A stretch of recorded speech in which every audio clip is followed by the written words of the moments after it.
नमस्कार साथियों, स्वागत है आप सभी का अंकित इंस्पायर्स इंडिया पर। मैं हूं अंकित अवस्थी। वर्ष 2026 की आप सभी को हार्दिक शुभकामनाएं। ईश्वर करे कि आप इस साल जो भी सुनिश्चित करें उसी पूर्णता के साथ पूरा कर पाएं। आपको कम से कम चुनौतियां मिलें और आपका आत्मविश्वास दिनों दिन लबरेज होते हुए बढ़ता चला जाए। चलिए आज के सेशन की शुरुआत करते हैं। और आज के सेशन में सबसे खूबसूरत बात यह कि भारत के विदेश मंत्री बांग्लादेश पहुंचे हैं। अब यह खबर बड़ी खबर कैसे हो सकती है, इसके मायने क्या हो सकते हैं, इसे उस दौर में समझने की जरूरत है जब भारत बांग्लादेश के रिश्तों में काफी ज्यादा खटास आई हुई है। भारत और बांग्लादेश हाल ही के समय में एक दूसरे के साथ लगभग हर किसी मुद्दे पर बंटते हुए दिखाई दे रहे हैं। बांग्लादेश की जनता को भारत में केवल विरोध नजर आता है और भारत में बांग्लादेश के प्रति, क्योंकि बांग्लादेश में जब से शेख हसीना भारत आई हैं बांग्लादेश से, तब से बांग्लादेशी लोगों को, जो कि शेख हसीना के खिलाफ थे, उन्होंने अपनी खिलाफत पूरी तरह भारत के खिलाफ कर दी है। ऐसे में भारत में बांग्लादेश के प्रति भी ऐसा ही कुछ भाव बनता दिखता है, क्योंकि आए दिन जब कट्टरपंथियों के द्वारा हिंदुओं को निशाना बनाए जाने की बात आती है या फिर बांग्लादेश को वृहद बांग्लादेश बनाने की मांग दिखाई देती है, जिसमें चिकन नेक को तोड़ने के विचार सुनाई पड़ते हैं, बांग्लादेश का पाकिस्तान के साथ कनेक्शन सुनाई पड़ता है, बांग्लादेश का चीनी प्रेम सुनाई पड़ता है, बांग्लादेश के वो तमाम हरकतें जो भारत विरोधी हैं, इस बीच में भारत के विदेश मंत्री अगर वहां पहुंचते हैं जहां पर फिलहाल चीफ एडवाइजर देश चला रहे हैं, तो यह अपने आप में बड़ी खबर बनती है। बांग्लादेश में हाल ही में आपको याद होगा कि तारिक रहमान आकर पहुंचे थे, जिन पर हमने सेशन किया था और कहा था कि यूनुस के अरमानों पर पानी फेरने आ गए हैं तारिक रहमान। तारिक रहमान कौन थे? खालिदा जिया के बेटे। खालिदा जिया के बेटे तारिक रहमान जब हाल ही में बांग्लादेश पहुंचे, तो जिस तरह से लाखों की संख्या में हुजूम ने इनका स्वागत किया, इन्हें भविष्य का प्राइम मिनिस्टर सोचा जाना शुरू हुआ। ये जो भविष्य के प्राइम मिनिस्टर हैं, इन्हीं से हमारी विदेश मंत्री की मुलाकात होते आप देख रहे हैं। इस मुलाकात में एक पत्र भी है जो भारत के प्रधानमंत्री के द्वारा इन्हें सौंपा गया है। वाकया क्या था? वाकया यह था कि भारत के प्रधानमंत्री की भारत की तरफ से जो यहां पर यह यात्रा करवाई गई है, भारत के विदेश मंत्री जो यहां गए हैं, असल उद्देश्य खालिदा जिया को कंडोलेंसेस देने का था। असल मायने में खालिदा जिया यानी कि तारिक रहमान की जो मां हैं, वो अब नहीं रही हैं, वो उनका देहांत हो गया है। और ऐसे में भारत की तरफ से कंडोलेंसेस लेकर के श्रद्धांजलि देने के लिए भारत की तरफ से भारत के विदेश मंत्री यहां गए थे। बड़ा सवाल है, ऐसे समय पर जब मोहम्मद यूनुस पूरी तरह बांग्लादेश को भारत विरोधी बनाने में जुटे हैं, तारिक रहमान का जो मोहम्मद यूनुस के विरोधी बताए जा रहे हैं कि वो मोहम्मद यूनुस को पसंद नहीं करते हैं, तारिक रहमान का बांग्लादेश में जिस तरह स्वागत होता है, बांग्लादेश की बीएनपी जो कि इस समय इलेक्शन में उतरने वाली है, खालिदा जिया की जो पार्टी है, वो पूरी तरह से फरवरी में होने वाले 2026 में होने वाले इलेक्शंस के अंदर पूरी मेहनत कर रही है। ऐसे में भारत की तरफ से विदेश मंत्री जाकर तारिक रहमान से मिलते हैं। यह केवल एक यात्रा थी, यानी कि एक तरह से कंडोलेंसेस के लिए की गई मीटिंग थी, या इसके पीछे कोई डिप्लोमेसी? आज के सेशन में इसे डिकोड करने का प्रयास करेंगे, क्योंकि कहीं ना कहीं भारत बांग्लादेश की इस लड़ाई में खेला भारत पाकिस्तान का चल रहा है। पाकिस्तान लगातार बांग्लादेश को अपने पक्ष में करने के लिए मोहम्मद यूनुस का साथ ले रहा है। ऐसे में तारिक रहमान जो कि बांग्लादेश के भविष्य बताए जा रहे हैं, उनसे भारत की विदेश मंत्री की मुलाकात होना निश्चित ही कुछ तो मायने निकालेगा। फिलहाल के लिए आपके सामने कुछ पीछे की ऐतिहासिक तस्वीरें याद दिलाता हूं। आज से 5 दिन पहले ही जब तारिक रहमान बांग्लादेश पहुंचे, क्योंकि लगभग 17 साल से ये बाहर थे, ये बांग्लादेश से बाहर निर्वासन की जिंदगी जी रहे थे। शेख हसीना ने इनको कभी गिरफ्तार किया था, उसके बाद में ये गिरफ्तारी से जब बाहर आए, उसके बाद विदेश चले गए। उसके बाद जब शेख हसीना भारत आई तो ये लौट करके बांग्लादेश लौट कर आए। बांग्लादेश लौटे आज से 5 दिन पहले। जब ये आए, आते ही इन्होंने मोहम्मद यूनुस से मुलाकात की और अपनी मां से मुलाकात की। आप यहां पर बैठी खालिदा जिया को देख सकते हैं। यह तस्वीर है, यहां पर तारिक रहमान आपको बैठे हुए दिखाई पड़ रहे हैं। यही जो खालिदा जिया हैं जिनसे मुलाकात इनकी हुई, यानी इनकी माताजी, वो अब नहीं रही। ये बांग्लादेश की 2 बार प्रधानमंत्री रह चुकी हैं और बांग्लादेश की पहली महिला प्रधानमंत्री खालिदा जिया ही थी। शेख हसीना, जिनके साथ में हम ये कहते हैं कि 2 बेगमों की लड़ाई, शेख हसीना इनके बाद प्रधानमंत्री बांग्लादेश की बनी थी। आप 2 बार बांग्लादेश की प्रधानमंत्री रही, वर्ष वर्ष 1991 से लेकर के 1996 में सबसे पहले आपका कार्यकाल शुरू हुआ। उसके बाद फिर जाकर शेख हसीना प्रधानमंत्री बनी थी। ऐसे में कौन है ये, इनका डिटेलिंग हालांकि हमने पहले भी दिया है, हल्का सा ब्रीफ जानकारी अभी भी प्राप्त कर लेते हैं। खालिदा जिया, जिनकी पार्टी बांग्लादेश नेशनलिस्ट पार्टी रही, इनके पति जिया उर रहमान हुआ करते थे, जो कि बांग्लादेश के पूर्व राष्ट्रपति थे और उनका असैसिनेशन हो गया था। उनको मारने में उनके ही फौज के कुछ लोग शामिल थे। जब बात जियाउर रहमान की आती है, तो जियाउर रहमान सेना के वो कमांडर थे जिन्होंने बांग्लादेश की मुक्तिवाहिनी सेना का नेतृत्व किया था, जो पाकिस्तान के खिलाफ लड़ी थी और बांग्लादेश को आजाद करवाया था। जियाउर रहमान ही जिम्मेदार ठहराए गए थे शेख हसीना के पिता मुजीबुर रहमान को मरवाने में। मुजीबुर रहमान, जिन्हें बंगबंधु के नाम से जाना जाता है या बांग्लादेश के पिता के नाम से जाना जाता है, उन शेख मुजीबुर रहमान को मरवाने वाले थे जियाउर रहमान। जियाउर रहमान को गोली मारी उनके सेना के जवानों ने। जियाउर रहमान की पत्नी रही खालिदा जिया। खालिदा जिया 2 बार प्रधानमंत्री बनी। 1981 में इन्होंने अपनी पार्टी का गठन किया और उसके बाद में आप प्रधानमंत्री बनी। ये रहा खालिदा जिया। खालिदा जिया का पूरा परिवार, जिसमें आप तारिक रहमान देख रहे हैं, उनके परिवार के सदस्य देख रहे हैं और खालिदा जिया को देखते हैं। आप 1991 से 1996 तक और 2001 से लेकर 2006 तक बांग्लादेश की प्रधानमंत्री रही। इनकी पति की हत्या के बाद में इन्होंने राजनीति में एंट्री ली थी और 1984 में जो बांग्लादेश की नेशनलिस्ट पार्टी बीएनपी है, आप उसकी चेयरपर्सन बनती हैं। वर्ष 2018 में आपको भ्रष्टाचार के आरोप में 10 साल की सजा सुनाई जाती है। आप जेल में रहती हैं। 2018 में शेख हसीना की सरकार होती है। शेख हसीना को भारत समर्थित सरकार के लिए जाना जाता था। खालिदा जिया, जब शेख हसीना भारत समर्थित थी, तो खालिदा जिया स्वतः ही पाकिस्तान समर्थित और चाइना समर्थित मानी जाती थी। हालांकि जो इनके पति थे जियाउर रहमान, वो पाकिस्तान के भी खिलाफ थे। वो अक्सर एक लाइन बोला करते थे, ना दिल्ली ना पिंडी, केवल बांग्लादेश। पिंडी बोले तो रावलपिंडी। ऐसे में जब बीएनपी को शेख हसीना भारत के पक्ष में लगती थी, तो BNP automatic anti India group में शामिल हो जाती थी। एंटी इंडिया ग्रुप में पाकिस्तान और चाइना ही उसे विकल्प के रूप में दिखाई पड़ते थे। वर्ष 2018 में भ्रष्टाचार के केस में इन्हें 10 साल की सजा हुई, तब शेख हसीना बांग्लादेश की प्रधानमंत्री होती थी। 2024 में जब शेख हसीना वहां से बांग्लादेश से निकलकर भारत में शरण ली, उस समय इन्हें जेल से बाहर निकाला गया। टेक्निकली 2028 तक इन्हें जेल में रहना था। इन्हें जेल से बाहर निकाला गया, तब तक इनकी तबीयत काफी खराब हो चुकी थी। इनके लंग्स में इंफेक्शन हो चुका था। तमाम प्रकार की जो वृद्धावस्था में होने वाली बीमारियां हैं, वो इन्हें पकड़ चुकी थी और उन्हीं बीमारियों के इलाज के लिए फिर इन्हें लंदन भेजा गया था। इलाज कराकर ये लौटी और लौटने के बाद में लंबे समय से फिलहाल बांग्लादेश में ही थी और अब इनकी मौत हो गई है। 2 बार जब ये प्रधानमंत्री रही, तो जो दूसरा कार्यकाल इनका रहा, वो असल में भारत विरोधी कार्यकाल के रूप में जाना जाता है। 2001 से 2006 के बीच में इन्होंने अपनी सत्ता को बनाए रखने के लिए शेख हसीना के विरोध में और भारत के विरोध में उसी जमात से हाथ मिला लिया, जो जमात बांग्लादेश के अंदर फिलहाल एंटी हिंदू मूवमेंट चला रही है, जो हिंदुओं को टारगेट कर रही है, माइनॉरिटीज को टारगेट कर रही है। यही जमात गठबंधन, जमात जो दल है, ये जमाती जो लोग थे, इनको बांग्लादेश के अंदर खालिदा जिया का समर्थन प्राप्त हुआ था 2001 से 6 के बीच में, जिसका भारत ने विरोध भी किया था, जिसके चलते जब शेख हसीना प्रधानमंत्री बनी तो उन्होंने जमात को बैन ही कर दिया था। इसीलिए शेख हसीना को भारत का प्रधानमंत्री माना जाता था कि भारत इन्हें नियुक्त करता है और खालिदा जिया पाकिस्तान के फेवर में रहा करती थी। हालांकि भारत से भी इनके संबंध अच्छे रहे। जब ये प्रधानमंत्री रही तो भारत के दौरे पर भी इनका आना रहा। क्या रहा दौरा, किनसे क्या मुलाकात हुई, अब उस तरफ भी हम लेकर चलते हैं।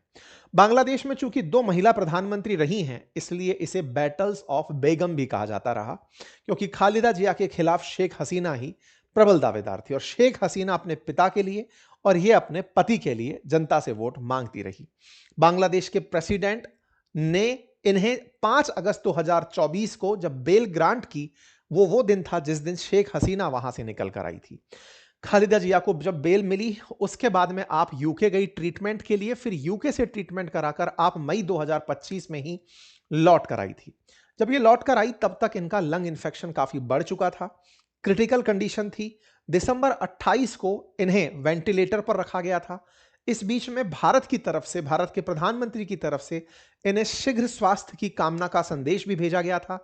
भारत की तरफ से इनकी हेल्थ को मतलब हेल्प करने के लिए कि अगर आप चाहें तो आप भारत में स्वास्थ्य सुविधाओं का लाभ ले सकते हैं, यह भी इन्हें ऑफर किया गया था, जिस पर बीएनपी की तरफ से यानी कि तारिक रहमान की पार्टी या खालिदा जिया की पार्टी की तरफ से भारत को धन्यवाद भी दिया गया था। यह वो आखिरी तस्वीर है जिसमें तारिक रहमान खालिदा जिया के साथ वेंटिलेटर वाले बेड पर आपको दिखाई दे रहे हैं। इसी के बाद 30 दिसंबर को खालिदा जिया खत्म हो जाती हैं। साल 2025 के एक दिन खत्म होने के एक दिन पहले खालिदा जिया नहीं रहती। खालिदा जिया बांग्लादेश की पहली महिला प्रधानमंत्री के साथ साथ तानाशाही और फांसीवादी ताकतों के खिलाफ लड़ने वाली प्रधानमंत्री के रूप में जानी गई। शेख हसीना को वहां पर तानाशाह प्रधानमंत्री के रूप में प्रेजेंट किया जाता था। ऐसे में खालिदा जिया के समर्थन में लोग रिलेट करते थे कि ये जमात के साथ है, ये एंटी इंडिया है, ये शेख हसीना के खिलाफ है। तो बीएनपी के का जो असली मोटिव था वो फिलहाल यूनुस को भी फेवर करता हुआ दिखता है। ऐसे में खालिदा जिया की मौत होती है ढाका के अंदर। मंगलवार सुबह 6 बजे इनकी जब मौत होती है, निधन होता है, उस समय ये 80 साल की रही हैं। 20 दिन से आप वेंटिलेटर भी थी। इनके सीने में इन्फेक्शन, लिवर, किडनी, डायबिटीज तमाम बीमारियों ने इन्हें घेरा हुआ था। अखबार की हेडलाइंस खालिदा जिया के जाने की बनती हैं। तारिक रहमान इनके बेटे इस बात की पूरी तरह से अपडेटेड जानकारी देते हैं। भारत के प्रधानमंत्री की तरफ से इनके साथ तस्वीर साझा करते हुए साझा किया जाता है कि इनसे इनकी मुलाकात वर्ष 2015 में हुई थी। भारत के प्रधानमंत्री ने 2015 में जब वो ढाका गए थे तब इनसे मुलाकात की थी। भारत अक्सर जब भी भारत के कोई भी नेता विदेश की यात्रा पर होते हैं तो वहां पर विपक्ष के नेता से भी मुलाकात करते हैं।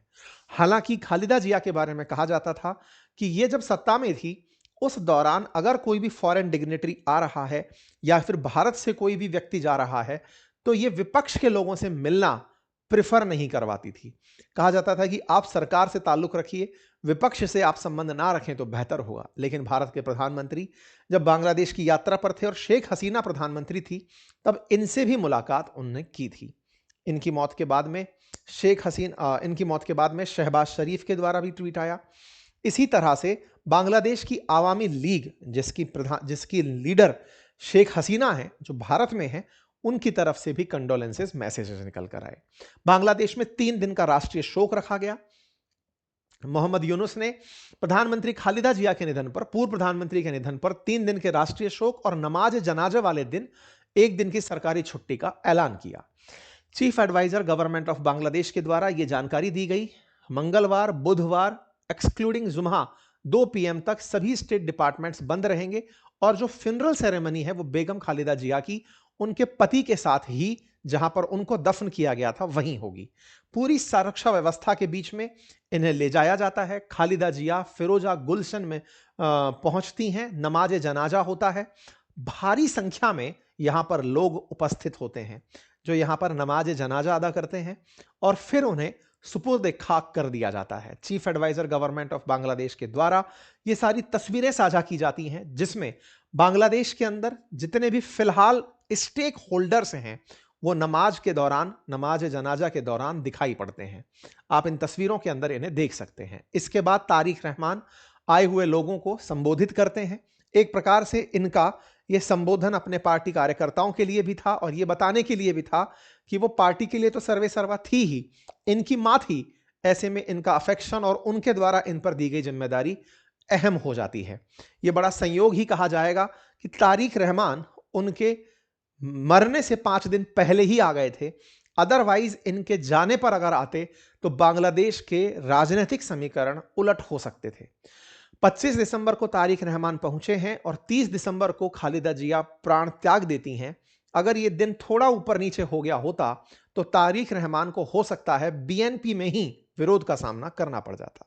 खैर, फिलहाल इन्हें पूरे राष्ट्रीय सम्मान के साथ, क्योंकि पूर्व प्रधानमंत्री हैं, उन्हें इनके पति की ही कब्र के बगल में दफना दिया गया। यहाँ पर वो तस्वीरें आती हैं प्रॉपर तरीके से, जो भी यहाँ के डिग्निटरीज हैं वो यहाँ पर इनके साथ आते हैं।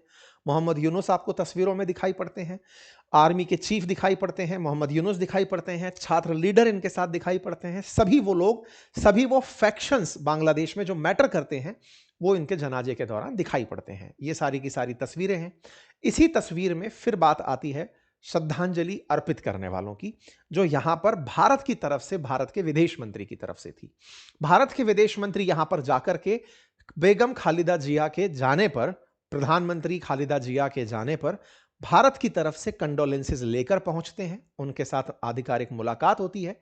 भारत की तरफ से तारिक रहमान से मुलाकात होती है, भारत के विदेश मंत्री की, और प्रधानमंत्री की तरफ से जो लेटर ऑफ कंडोलेंसेस दिया गया था वो यहां पर इन्हें सुपुर्द कर दिया जाता है। भारत के विदेश मंत्री की जो ये मुलाकात है, ये इस समय मीडिया में सबसे चर्चित मुलाकातों में से मानी जा रही है। माना जा रहा था कि बांग्लादेश के साथ भारत के जो संबंध फिलहाल चल रहे हैं, हो सकता है भारत उन्हें केवल अपने विदेश के जो उच्चायुक्त हैं उन्हीं के माध्यम से कंडोलेंसेस भिजवा सकता है। लेकिन भारत ने पड़ोसी देश का धर्म निभाते हुए और भविष्य में तारिक रहमान को सत्ता में आता हुआ देखते हुए भारत के विदेश मंत्री को यहां पर मिलने के लिए भेजा। इसके बहुत से मायने निकाले गए। मायनों में सबसे बड़ा मायना यह था कि भारत तारिक रहमान को अभी से ही भारत के साथ संबंधों के बारे में विचारने का अवसर दे रहा है। इनके साथ में अन्य नेताओं की भी मुलाकात हुई, जो आसपास के देशों से विदेश मंत्री जो यहां पर पहुंचे थे, उन सब की यहां पर मुलाकात हुई। भारत के प्रधानमंत्री का यह संवेदना पत्र यहां पर प्रकाशित हुआ। भारत की तरफ से जो लोग हैं उन्होंने खूब सारे मीम्स के थ्रू इनका शहबाज शरीफ का भी मजाक बनाया कि साहब ये जूस लेकर वहां खड़े थे, मतलब जस्ट जोक अपार्ट। एनीवे, फिलहाल के लिए भारत के विदेश मंत्री ने यहां पर दो बड़े लोगों से मुलाकात की। बड़े लोग मतलब जो इस समय बांग्लादेश की नीति में महत्व रख रहे हैं। एक थे यहां के एनएसए और एक यहां के लॉ एडवाइजर। चूंकि पूरी सरकार एडवाइजर्स के थ्रू ही चल रही है, तो एनएसए तो नेशनल सिक्योरिटी एडवाइजर होता ही है, चीफ एडवाइजर बनकर के वो बैठे हुए ही हैं। लॉ मंत्री के रूप में लॉ एडवाइजर बैठे हुए हैं। चूंकि लॉ एंड ऑर्डर की सिचुएशन बिगड़ी हुई है, भारत के विदेश मंत्री यहां के लॉ एडवाइजर से मिलते हैं और नेशनल सिक्योरिटी एडवाइजर से मुलाकात करते हैं। भारत के विदेश मंत्री के साथ भारत के उच्चायुक्त यहां पर प्रेजेंट रहते हैं। यहां के हमारे विदेश मंत्री भूटान से आए हुए विदेश मंत्री से मुलाकात करते हैं, नेपाल के विदेश मंत्री से मुलाकात करते हैं और फिर फाइनली देश लौटकर वापस आ जाते हैं। इस बीच में मोहम्मद यूनुस ने क्या किया, मोहम्मद यूनुस पर इसका क्या असर पड़ेगा, इस यात्रा के भारत के लिए क्या मायने होंगे, यह चर्चा का विषय बनने लगा। अब आते हैं बात खालिदा जिया के भारत के साथ संबंधों की। वर्ष 1991 से 96 के बीच जब खालिदा जिया प्रधानमंत्री रही, तब उनका इतना रुख भारत विरोधी नहीं था जितना 2001 से 6 के बीच में रहा।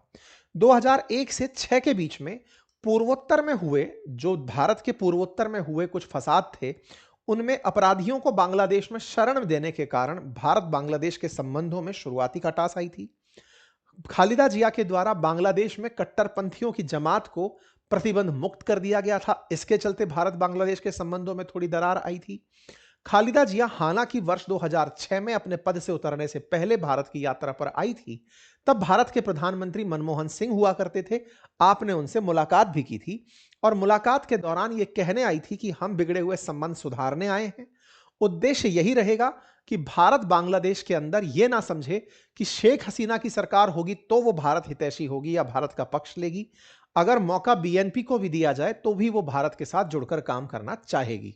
खैर, 2006 के बाद आप कभी प्रधानमंत्री बनी नहीं। फिर शेख हसीना की सरकार आती है। 2008 में आपके 2008 के अंदर फिर जो अपोजिशन के रूप में आप अपना कार्य करती रहती हैं। 2018 में आपको 10 साल की जेल की सजा सुना दी जाती है। लेकिन इस बीच में जब आप 2006 तक प्रधानमंत्री थी, तब आपने सार्क की समिट का भी बांग्लादेश में आयोजन किया था। इसके साथ साथ जब आप अपोजिशन में थी तो 2012 में आप अपोजिशन की लीडर के नाते भारत की यात्रा पर एक बार और आई थी। कहा जाता है 2012 में इनका जो भारत का दौरा था वो इनका अब आखिरी दौरा कंसीडर कहा जाएगा, क्योंकि उसके बाद में फिर ये भारत फिर कभी नहीं आई थी, क्योंकि भारत मतलब सत्ता में भी नहीं थी, तो भारत में आने का अपोजिशन के नाम पर कुछ हुआ भी नहीं था। इस पर विदेश सचिव कंवल सिब्बल ने, जो भारत के पूर्व विदेश सचिव हैं, उन्होंने इसे एक अच्छी राजनीतिक पहल बताया है, राजनयिक पहल बताया है, और कहा है कि ऐसे में जब बांग्लादेश के अंदर भविष्य में चुनाव होने जा रहे हैं, फरवरी में चुनाव होने जा रहे हैं, और वहां पर तारिक रहमान एक बड़े दावेदार बनकर दिखाई दे रहे हैं, भारत के विदेश मंत्री का उनसे मुलाकात करना सकारात्मक संबंधों को बढ़ाता हुआ दिख रहा है। भारत के रुख में फिलहाल ये एक नरमी की तरह से देखा गया है। भारत इस मीटिंग को भविष्य के बांग्लादेश के साथ अभी से ही रिश्ते सुधारता हुआ देख रहा है। यह विदेश मामलों के जानकारों का मानना है।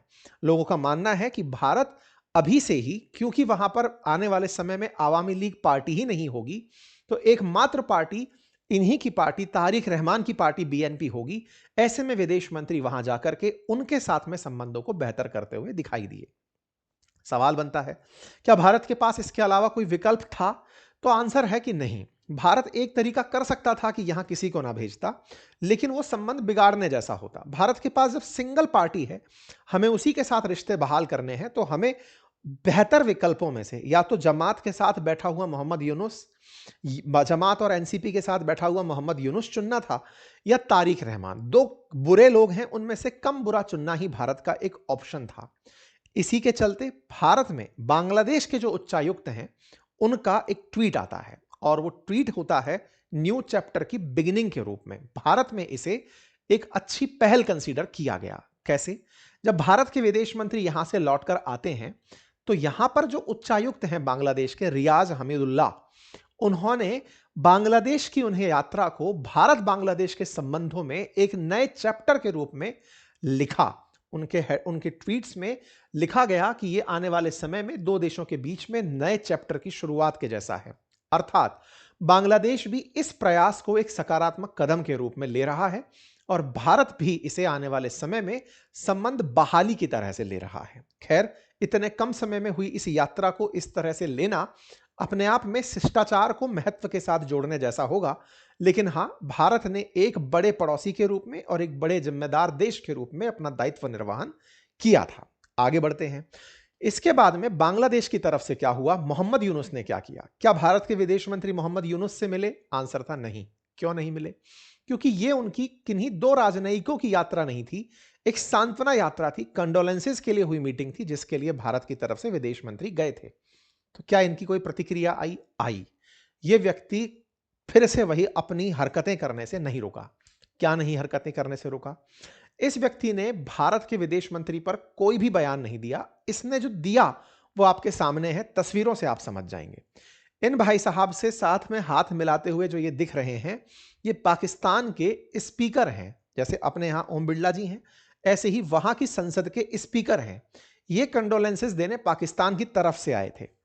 चीफ एडवाइजर ने विदेश मंत्री के साथ इनकी तस्वीर को पोस्ट करते हुए लिखा कि Sardar Ayaz Sadiq, speaker national assembly of Pakistan, exchanges greeting with Indian External Affairs Minister S. Jaishankar in Dhaka on Wednesday ahead of funeral program of former Bangladesh Prime Minister Khalida Zia। Interesting तर्क देखिएगा।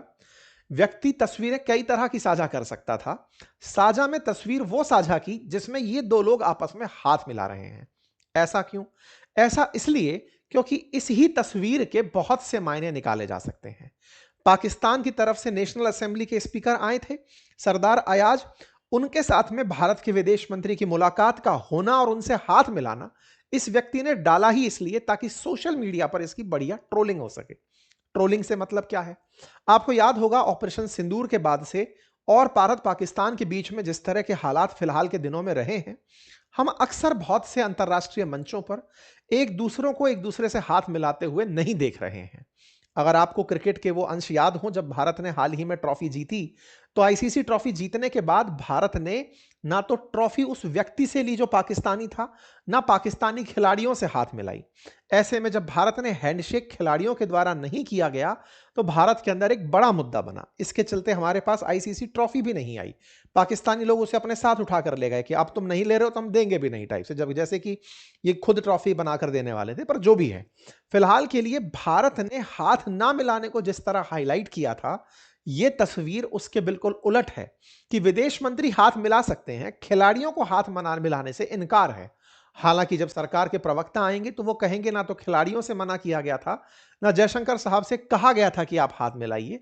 जिन्हें जो उचित लगा वो उन्होंने किया, ये सरकारी जवाब होगा। लेकिन हाँ, हमारे देश के अंदर ये चर्चा का विषय बन चुका है कि एक तरफ खिलाड़ी लोग हाथ नहीं मिला रहे हैं और एक तरफ पाकिस्तानियों के साथ हमारे विदेश मंत्री हाथ मिला रहे हैं। ये क्या ऑपरेशन सिंदूर भुलाने जैसा है? क्या पहलगाम में हुआ आतंकी हमला भुलाने जैसा है? कुछ उस तरह से सोशल मीडिया पर इन सवालों को पूछा जा रहा है। पाकिस्तानी लोग इन्हें कैसे ले रहे हैं? पाकिस्तानियों का मानना है कि भारत पाकिस्तान को लेकर थोड़ा नरम हो रहा है। भविष्य में पाकिस्तान को लेकर भारत के संबंध सुधर सकते हैं। इस तरह से पाकिस्तान की मीडिया में रिपोर्ट चल रही है। उनका कहना है कि भारत की मीडिया में इस चूकी तस्वीर का जिक्र नहीं हुआ है, इसका मतलब भारत पाकिस्तान के साथ रिश्ते सामान्य कर रहा है। खैर, जो भी है, फिलहाल आपको क्या लगता है कमेंट बॉक्स में जरूर बताइएगा। क्या आपको लगता है कि भारत के विदेश मंत्री को बांग्लादेश जाना चाहिए था? यदि नहीं, तो क्या उच्चायुक्त को भेजकर काम चलाया जा सकता था? अगर भारत के विदेश मंत्री वहां गए तो उनका यह प्रयास क्या वाकई में भारत बांग्लादेश के रिश्तों को सामान्य करेगा, या सामान्य करने की जरूरत ही नहीं थी? आप अपनी राय कमेंट बॉक्स में अवश्य छोड़ सकते हैं। फिर एक बार सेशन के अंत में नव वर्ष की फिर से आपको और आपके परिवारजनों को बहुत सारी शुभकामनाएं। आप सुखी रहें, समृद्ध रहें, खुशहाल रहें, स्वस्थ रहें। इसी के साथ फिलहाल के लिए इतना ही। और हाँ, 2026 की शुभकामनाओं में बहुत से विद्यार्थियों का कल हमारे पास मैसेज था कि सर, जो हम बादे बाजार की और अपनी पाठशाला पर ईयर एंड सेल से कोर्स नहीं खरीद पाए, उसके पीछे तर्क था कि हम नए साल की शुरुआत कोर्स परचेज करके करना चाहते हैं। इसीलिए हमने 2 दिन के लिए इस ऑफर को और आगे रखा है, ताकि जो ईयर एंड सेल का लाभ नहीं उठा पाए थे बातें बाजार की और अपनी पाठशाला पर, वो इन कोर्सेज को परचेज कर सकें और परचेज करके अपने नई साल की शुरुआत, फिर चाहे आरएएस परीक्षा की तैयारी हो, बिहार पीसीएस की तैयारी हो, तमाम एग्जाम्स की तैयारी के लिए अपनी पाठशाला एप्लीकेशन से और स्टॉक रिलेटेड जानकारी के लिए बातें बाजार की एप्लीकेशन से कर सकें। फिलहाल के लिए इतना ही। धन्यवाद।